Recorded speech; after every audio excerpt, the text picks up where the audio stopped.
Manga 100 ta kasal murojaat qilsa sivish bilan yo diskirja bilan deylik, 100 tasi ham sog'ayib ketyapti. Men shundan xursandman. Hosil aka, sizga savollar yo'llashibdi. Svish kasalligi bo'yicha. Sivishni paydo bo'lishlariga kelsak, sivishni paydo bo'lish sabablari turli xil bo'ladi. Endi meni kuzatuvlarim natijasida shunday xulosaga kelganman.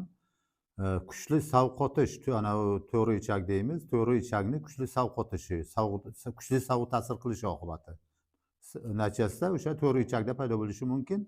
Shuningdek, kuchli stress ta'sirida paydo bo'lishi mumkin. Qattiq hayajon oqibatida paydo bo'lishi mumkin. Va sovuq narsalarni ko'p yeb ichish oqibatida ham paydo bo'lishi mumkin. Yana osteomilit degan bir kasallik bor. Bu suyak ko'mik kasalligi bo'ladi. Suyakka mikroblar tushadi va shuni oqibatida ham svish yana paydo bo'ladi. Bu o'sha suyak sohasi, o'sha qo'l, oyoq sohasida paydo bo'ladi unaqa svish. Ya'ni oqma yara deyiladi o'zbek tilida svish. Oqma yara svish paydo bo'ladi. Osteomilit oqibatida ham paydo bo'ladi. Xo'p, tabiiy usullardan tuzaladimi yoki albatta jarrohlik kerakmi unga? Endi biz amaliyotda ko'rdik, jarrohlik qilgandan keyin yana boshqa joydan qayta chiqyapti, afsuski. Lekin mana shu svishni davolash uchun maxsus dorini tarkib qilganman. Mana shu dori qabul qilinsa, bitta joyda bo'lsam, 10 ta joyda bo'lsam, o'sha svish quriyapti va qaytalanmayapti, Xudoga shukr.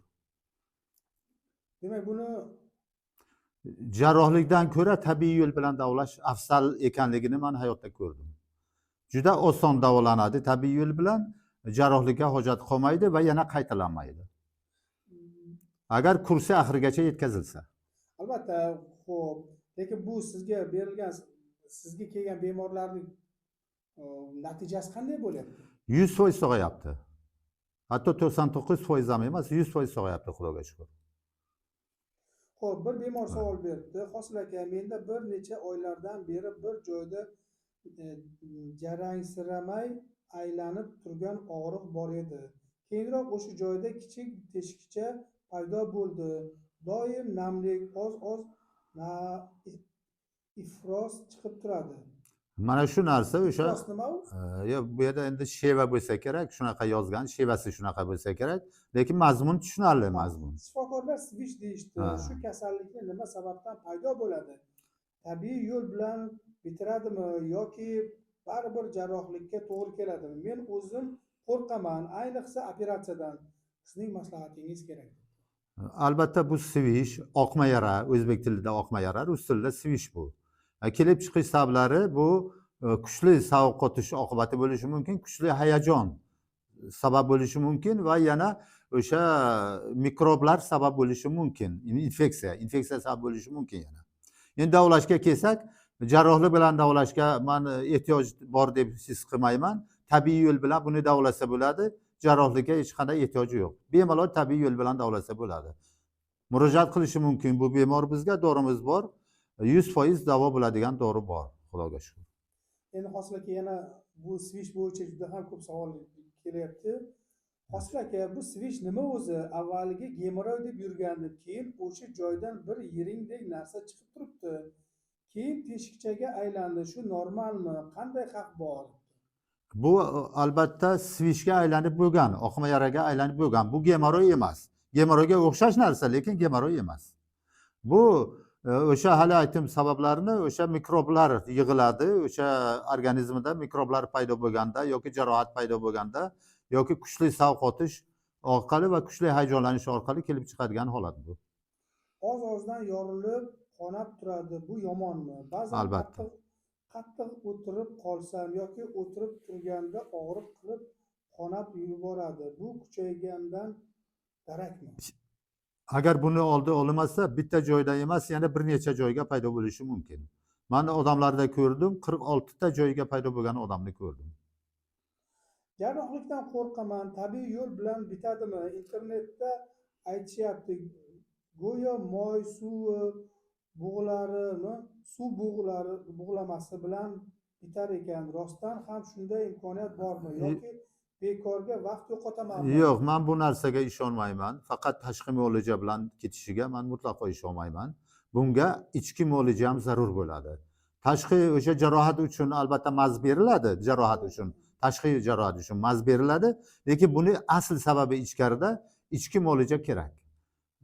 Bemalol bizga murojaat qilishlari mumkin. Bu dorilar ichki muolajasi ham, tashqi muolajasi ham bizga bor albatta. Xo'p, svish qaytib kelishi mumkinmi?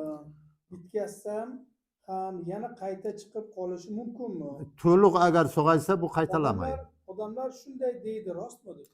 Yo'q, agar to'liq ichki sabab to'liq bartaraf qilinsa qaytalanmaydi. Lekin bitta narsani bu yerga yana ta'kidlamoqchimanki, masalan, hech kim svish bo'lmayman deb o'ziga kafolat bera olmaydi, hech kim va birovga ham kafolat bera olmaydi. Hatto sog' odam yurgan bo'lsa ham, bu odam svishga chalinmaydi deb kafolat bera olmaydi. Ya'ni qaytadan nima deymiz? Qaytadan yuzaga kelishi mumkin, bu tasodifan kimgadir. Lekin bori to'liq sog'ayib ketgan bo'ladi. Bori to'liq sog'ayib ketgan bo'ladi.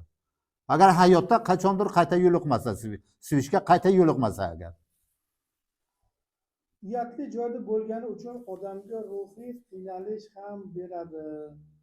Shunga nima qilsam bo'ladi? Davolash kerak. Davolash kerak bunga faqat. Albatta bu nozik joylarga bo'ladi. Albatta nozik joylar bo'lgandan keyin Anus atrofida.